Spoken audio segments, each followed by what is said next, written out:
Scotland Yard knew Jack the Ripper's identity, but deliberately covered it up to protect powerful establishment figures. While innocent women were being murdered, police had evidence that could have stopped the brutal killing spree. The Metropolitan Police received credible tips identifying the killer, but buried them in classified government files.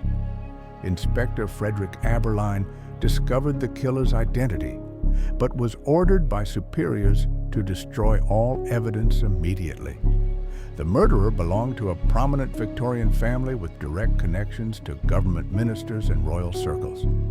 Police Commissioner Charles Warren personally supervised the evidence destruction to prevent a massive political scandal from erupting. But that's not the worst part. The cover-up involved forging witness statements and intimidating survivors.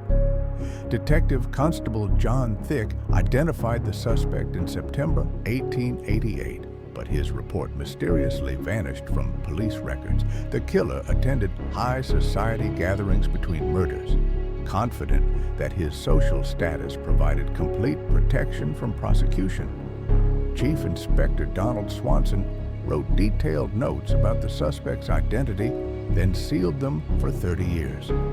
Home Secretary Henry Matthews received weekly briefings about the investigation, but ordered all progress reports to be destroyed. The suspect owned property in Whitechapel and used his legitimate business interest to scout potential victims systematically. Police surveillance teams tracked the killer to his residence, but were ordered to withdraw by Commissioner Warren. Multiple witnesses identified the same well-dressed gentleman leaving murder scenes, but police dismissed their testimonies as unreliable. The truth gets darker.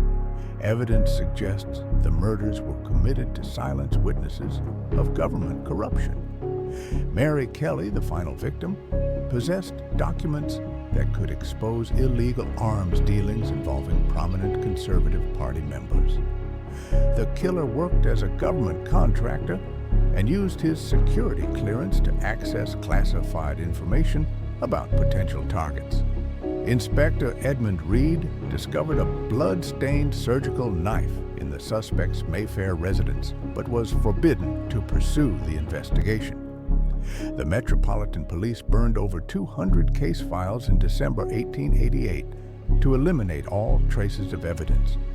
Coroner Wynne Baxter was pressured to alter autopsy reports, removing evidence that pointed directly to the protected suspect. The suspect's family paid substantial bribes to senior police officials, ensuring their son would never face trial.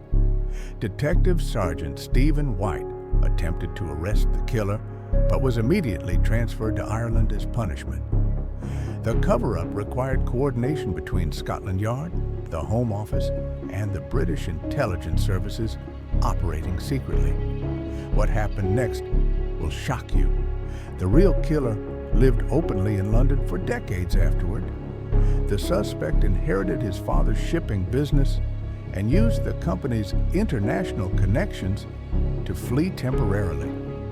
Police files show the killer attended Mary Kelly's funeral, confident that his protected status made him completely untouchable. The Whitechapel murders ended abruptly when the suspect's family secured his permanent relocation to British colonial India. Inspector Abberline spent his retirement writing coded memoirs containing clues about the killer's true identity and establishment connections.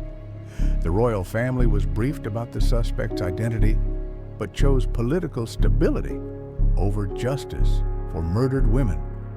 Modern DNA analysis of preserved evidence could solve the case, but government files remain sealed under national security.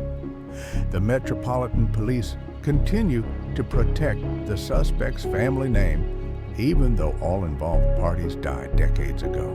Historians who research the cover-up face intimidation, and their access to crucial archives gets mysteriously restricted immediately. The Jack the Ripper legend was deliberately created to hide the truth about government corruption and establishment protection. This conspiracy shows how powerful families can literally get away with murder when they control law enforcement. Subscribe and comment for more shocking truths. We'll expose the hidden reality behind everything you thought you knew.